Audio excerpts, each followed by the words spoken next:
Hello friends, welcome to this video. In this video we'll discuss thermodynamics, the basic concepts, the first law, the second law, and thermodynamic processes, the law of equipartition of energy, and all these things in short.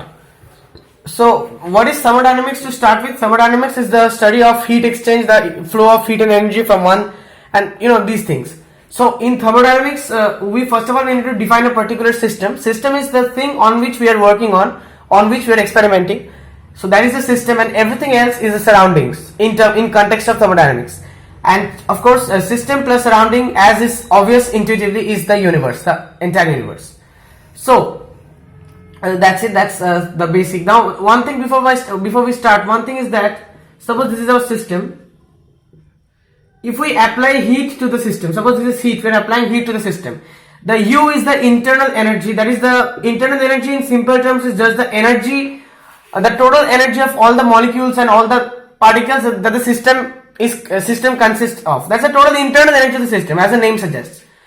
So if I apply heat to the system, then heat means what? Temperature will increase, the kinetic energy of the molecules and everything will increase, not just kinetic energy. So when you're considering internal energy, we need to consider vibrational energy, rotational energy, etc. So anyway, so internal energy will increase on application of heat. That's why we consider this by sign convention. By convention, we consider this. We take this to be a positive sign when heat is applied on the system, and when the system loses heat to the surrounding, then it's a negative sign. This is in chemistry and in physics both. Okay, but suppose we have a system here.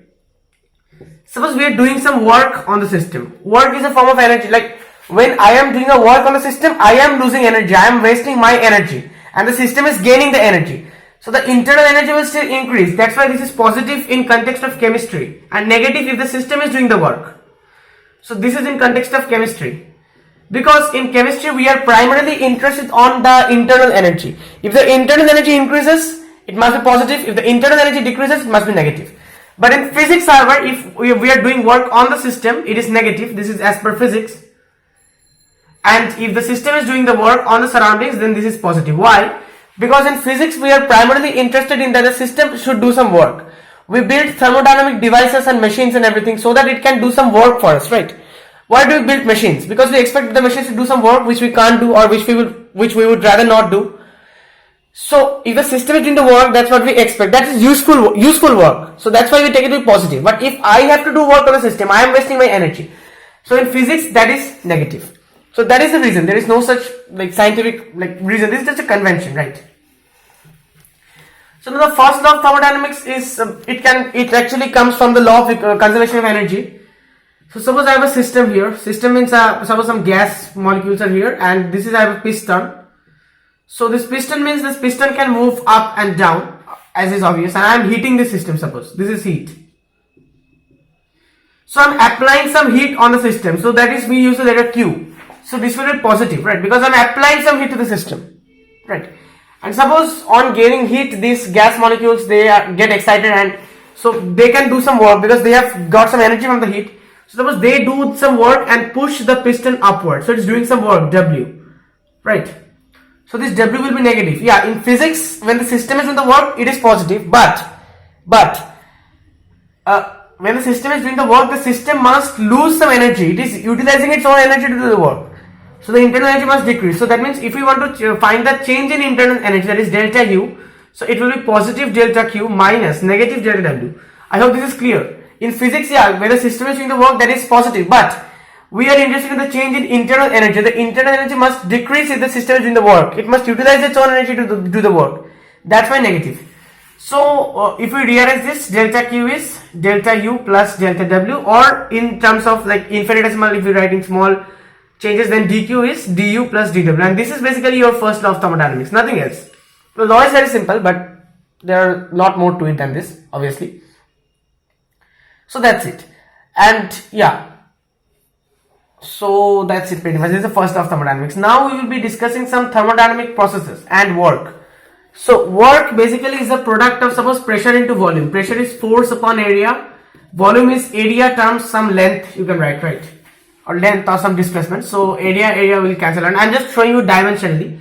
So force into displacement, that is a unit for work, right? So, and this is a universe. There is a universal rule actually, that is dW I'm writing in terms of differentials, okay, is P dV.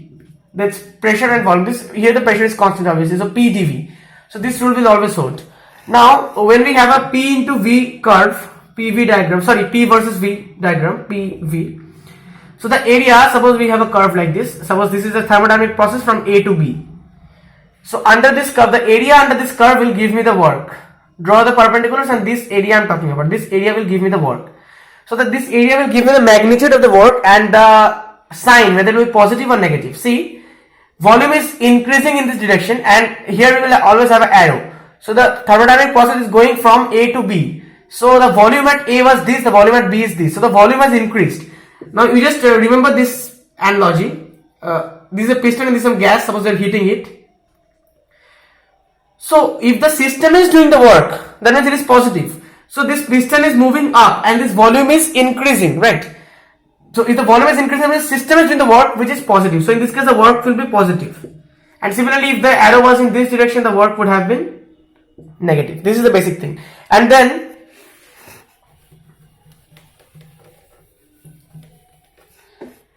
you have suppose in case of you have a PV graph. Suppose in case of this sort of diagram, if you have like this, it's a cyclic process. It's starting from here and coming back to here. Then if you are asked to calculate the total work done, then you just need to calculate the area of this closed figure. You can derive it. First of all, you need to calculate this area, then subtract and everything. You can derive it. And yeah, then you have for clockwise and anti-clockwise. Suppose we have a clockwise system and an suppose cyclic process. This is clockwise and this is anti-clockwise. So suppose here are the 2 points. So till here to here, if you calculate this area, and then from here to here, you have to calculate this area I'm talking about. Okay, this area. Okay, this area I'm talking about, and this is the total area. So which is greater? And which is positive?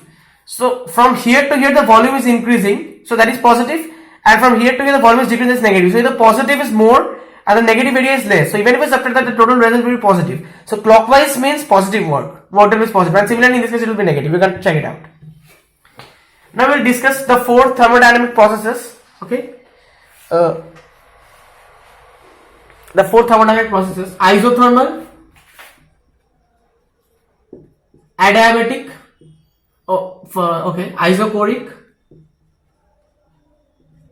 isobaric, and adiabatic.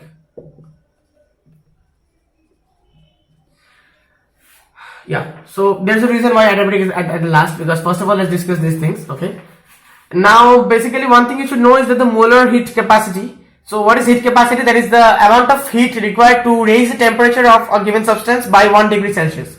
That's heat capacity. For a specific heat capacity, to raise the temperature of 1 gram of the substance by 1 degree Celsius. And for molar heat capacity, as the name suggests, it's 1 mole. So Cp is the molar heat capacity at constant pressure when the pressure is kept constant. And Cv is the molar heat capacity at constant volume. Now there is some relation between Cp and Cv. Cp minus Cv is R, where R is a universal gas constant. And Cp divided by Cv is gamma. It's a ratio, gamma. And R is this PV equals nRT. This is the ideal gas equation. I am assuming you know this. If you do not know this, you can check out some other videos or you can just go explore this topic. So P is the pressure, V is the volume, N is the number of moles, R is this universal gas constant 8.31 joules per mole Kelvin, T is the absolute temperature, the temperature in terms of Kelvin. So this is the ideal gas equation. I'll not go deep into this because we need to discuss a lot of topics. Isothermal, as the name suggests, therm means temperature and iso means, so when the temperature is kept constant, that means du or the delta u, dt or delta t, that means the change in temperature is 0. So see, u depends on the temperature. The internal energy depends on the temperature. So if dt is 0, du should also be 0. Okay, this thing is, you should know this thing, because the internal energy is directly dependent on the temperature. If dt is 0, du must also be 0. And dq is du plus dw. So if du is 0, then in this case dq will just be dw. And for isothermal process, what is the work done? dw, first of all, we know that this is p dv. We already know that, right? This is p dv. Now, if you integrate this, so W is here from volume V initial to V final. So PV equals nRT, I already told you. So P will be nRT by V. So this will be integral Vi to Vf nRT by V dV. So N is a constant, R is a constant, T is a constant in this case because dt is 0. So nRT will come out of the integral. We will have dV by V. And this is the formula for the natural log. I think you know integral dx by x is the ln x. So work done will be nRT natural log of V, so you have to put the limit, so Vf minus Vi, so you can write this as Vf divided by Vi if you apply the formula of logarithm. So this is your work done in this case, in case of isothermal process, okay? nRT ln Vf divided by Vi. For isochoric process, core means work, so the work done should be, there should be no work done. That means the volume is constant. dV is 0, volume is constant. How did I say that? Because the same piston example, if you take, when the volume is increasing, the system is doing some work. When I am doing work on the system, I am applying pressure like on the, I am pushing the piston downwards, then the volume is decreasing. So if there is work done, only then there is a change in the volume. So if there is no change in volume, I can say that there is no work done. And that is why isochoric, core means work, right? So dV will be 0 in this case, your volume will be 0. And in this case, for isochoric process, as I already said, that the work done will be 0, so there is no point in deriving the formula for the work done. For isobaric process, isobar is a unit of pressure, so isobaric means pressure is constant, so dP is 0. This is the main thing you have to remember for isobaric process. The dP is 0, and so the work done will be, the formula will be very simple. du is P dV, we all know this.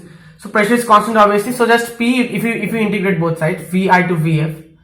So since pressure is constant, pressure will come out of the integral, so Vf minus Vi, P into Vf minus Vi, W. This is the simple formula for work done in case of isobaric process. Now I want to show you the derivation of Cp because it comes up here. The derivation of Cp minus Cv equals R. So dq is du plus dw. dw is P dV, and dq, this is the formula for specific heat. I am not going to derive this here, but in case you don't know, you can check it out, like you can just go learn the topic. So it will be Ncp. Why Cp? Because isobaric the pressure is constant. That is molar heat capacity at constant pressure. dt. This is the formula for dq. Okay, and du, this is also a universal relation. You can write that du can always be written as Ncv dt. Even if this is isobaric process, Ncv dt, this will hold always. So Ncv dt plus Pdv. Now we have to do some manipulation on Pdv. So suppose we have Pv equals nRT. If you take the differential on both the sides, here pressure is constant, so Pdv will be N and R are constant, so nR dt. So N, if you bring this to the LHS, Ncp minus Cv dt will be equals to nR dt from here. I am just replacing Pdv with nR dt. So dt cancel, N cancel, Cp minus Cv equals R. This is a simple derivation. Okay. Now we are left with adiabatic process. This is very important. Adiabatic process means there is no heat exchange. That means dq is 0.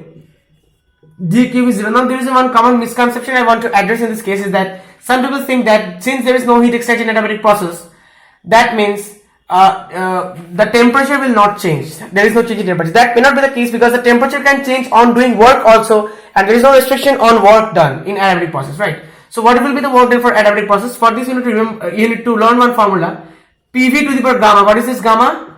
Cp by Cv. So Pv to the power gamma is a constant, let's say K. So dW is Pdv, let's write this universal relation.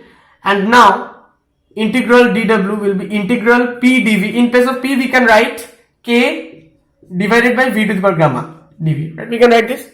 So this will be W, and now if we apply the formula like this, is very simple actually. This will be V to the power minus gamma plus 1 divided by minus gamma plus 1, right? We can write this like this if we do the integral, and K will obviously come outside of the integral. So from the limits V, this is Vi to Vf obviously because it's with respect to dV. So this will be K by, this is the 1 minus gamma, right? K into 1 minus gamma. And this term we have to do some manipulation. It's V to the power minus gamma plus 1, and so we have to put first of all Vf to the power minus gamma plus 1 minus Vi to the power minus gamma plus 1, right? You have to put this. Now you have to bring the K inside 1 by 1 minus gamma KVF. Now in place of K you can write Pv to the power gamma. So I'm doing it directly because see suppose Pi Vi to the power gamma will be equal to Pf Vf to the power gamma. That is the meaning. I think you have learned this concept when you are doing Charles law, Boyleston and all those things. So in place of K I can write Pf Vf to the power gamma Vf to the power gamma minus gamma plus 1 minus Pi Vi to the power gamma Vi to the power minus gamma plus 1. So gamma plus 1 minus gamma, so the gammas will cancel out and all we'll have is to the power 1, that means just Vf. So this will be basically 1 over 1 minus gamma into Pf Vf minus Pi Vi. This thing you will have, okay. And yeah, if you want to write PV equals to nRT, then you can write it like this, that this will be nR T will be T final minus T initial, nR Tf minus Ti divided by 1 minus gamma. So this is the work done for diabatic process. It's a bit complex compared to the other, but this is the formula anyway. So now we'll discuss the degree of freedom concept. F is the degree of freedom. So degree of freedom is the number of independent terms that appears in the energy expression of the atom. So for monoatomic gases, you know, the degree of freedom, the number of this, suppose F is the number of degrees of freedom, so that will be 3, because there are 3 degrees of freedom. Suppose this is a monoatomic, suppose this sphere, so it can move in 3 directions, X, Y or Z, or in more than one of them. For diatomic gas, F becomes 5 if you are not considering vibrational energy, and F becomes 7 if vibrational energy is taken into account. Why? Because actually I'll not go deep into this. There are many terms and from where these terms are coming.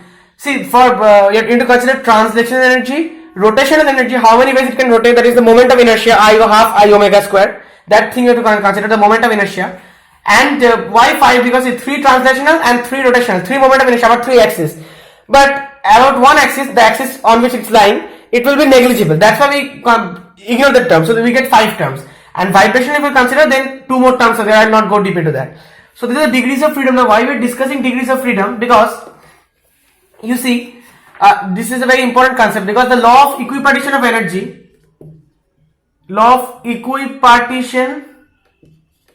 energy, says that the energy is distributed equally among all the degrees of freedom. This is the more the number of degrees of freedom, more this number, the more will the energy required to increase the temperature, because more is the energy being distributed. So this is the law of equipartition of energy. And see, basically it says that the energy per molecule is half kT. K is Boltzmann's constant, T is the absolute temperature. So if F by 2 kT, you need to multiply this by F, because for all the degrees of freedom. So this will be your F by 2 kT will be your total, because see, for one molecule it will be half kT. Now you need to multiply this with the degrees, number of degrees of freedom, because you need to multiply with that number, right? Then you will get F by 2 kT, and from here you can actually derive one very important formula. So basically in this this half kT is the energy associated with each degree of freedom. So for all the degrees of freedom, you have to multiply with F by 2 kT, and then you need to further multiply this with N into Na, because for 1 mole that is Na, and then for all the number of molecules you have to multiply with that with N. So Na into K is what? Your R. So F by 2 nRT, this becomes your total energy. The total energy or just the internal energy, this becomes your F by 2 nRT. So now you can see why the internal energy is directly related to the temperature. That means if that we did in isothermal process, like if dt is 0, du must also be 0. This is the reason. This is the, see, F by 2 nR is a constant. So you can write this du equals F by 2 nR dt, right? That's what I'm trying to say. And one more thing from here is that you can derive. One more thing is you can derive that related to the molar heat capacities. So we did that formula, that du equals to n Cv dt. So if we equate them, dt and n will be cancelled out, right? So F by 2 RT, F by 2 R will be your Cv. So Cv is F by 2 R, and this is from this you can see that R is a constant and F is a constant, like for if you are considering monoatomic gases, different gas, but all of them are monoatomic, then F will be same. Or for diatomic gases, so for all monoatomic, all the gases, Cv will be same, and Cp also you can find out. Cv minus Cp is R, you can do that and find out. For that also it will be same. So this is what we learn from here. Next thing we will learn is heat engine. Basically we have suppose this is our engine. Suppose we need to provide some heat, initial heat Q1, and the system will do some work W. But as per the second law of thermodynamics, we come to the second law of thermodynamics. The total heat cannot be solely converted to work. Some heat must be wasted in the process, and this wasted heat is Q2. So if I apply the law of conservation of energy, Q1 is W plus Q2. This is the input and this is the output. So W is Q1 minus Q2, and eta is called the efficiency of the engine. Efficiency means what I get. What I get is the work divided by what I give. What I give is Q1. So that is Q1 minus Q2 by Q1. I can just replace W with this. That is there is 1 minus Q2 by Q1. So this is your eta is the efficiency. Obviously it's the efficiency, what I give, what I get by what I give. And this part is wasted. So more we can reduce this, more is the efficiency, as it's like, we're subtracting this term, so it's obvious sort of. And more is the efficiency. But yeah, it cannot be zero. If you are planning to build a 100% efficient dinghy, that's not possible. It cannot be zero. Because that is where the second law of thermodynamics comes in. There is something called entropy. I have discussed those things in my previous video, so I'll not be doing that again. And already this is a long enough video, already 20 minutes. So anyway, because see this, there is a limit to this. There is a limit. Suppose I'm giving one example. Can it happen by itself that heat is flowing from a colder body to a hotter body? This is colder body. This is hotter body. By itself is not possible. Yeah, refrigerator is always cool. It is kept cool because we have to do some work on that. We are using the electricity. The refrigerator doesn't run by itself, right? But normally what happens, suppose if I keep a cup of hot coffee open in the open air, the hotness will go around and dissipate. From the hotter body, the heat will flow to the colder surroundings till it gets even, till the coffee temperature becomes a room temperature. But this is absolutely not possible, because this will violate the law of second of thermodynamics. There are many ways of studying that. The Kelvin-Planck statement, the Clausius statement, and the entropy statement. So all these things you can easily look up on the internet. So I'll not go into that. So this is why now a Carnot engine. Carnot gave the limit of this Q2. Like Q2 cannot be zero. Like efficiency cannot be 100% not possible.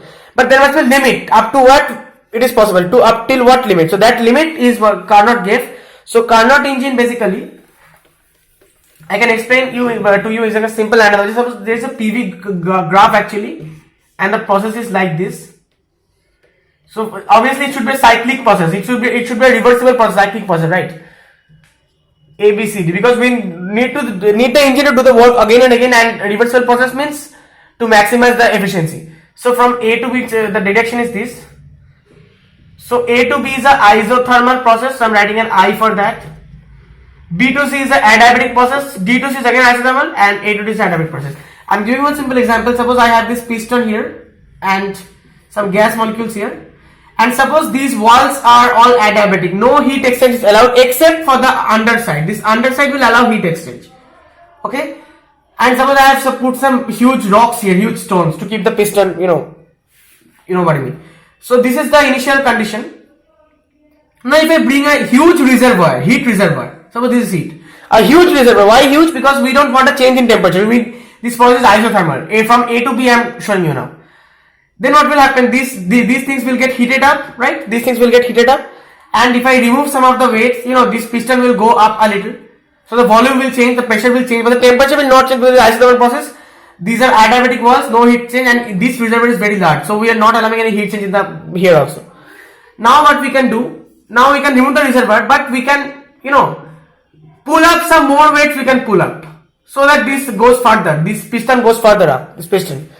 So in that case what we are doing, this is now, the system is doing work. So in this case there will be temperature change. That's why this is an adiabatic process.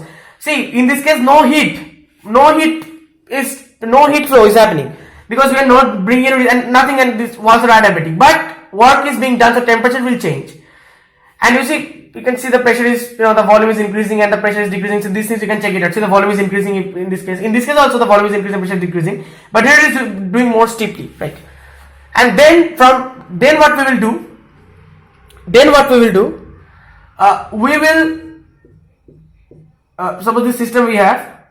In this case we need an isothermal process, so we can bring this heat back again, this reservoir. So now we can bring back this large reservoir, okay, and now this heat reservoir, this should be a large reservoir obviously, and we can put some weights, bring back the weights so that it will decrease, the volume will decrease some and this thing, and finally we will drop in some more weight so that it reaches to the original state, So it's a cyclic process, right? This is what is happening. Finally we will do that. So in the initial state actually there were not any reservoirs, just rocks, and then actually I showed you like this. And so this is basically the basic thing. So if you plot it, it will be like this. And if you do some calculations, I'll not do that here, you can see that the efficiency will turn out to be 1 minus T2 by T1. The temperatures, okay, this temperature. You can actually prove that Q2 by Q1 is T2 by T1. So actually this is the maximum limit possible. The maximum efficiency possible is with the Carnot region. This is a theoretical model.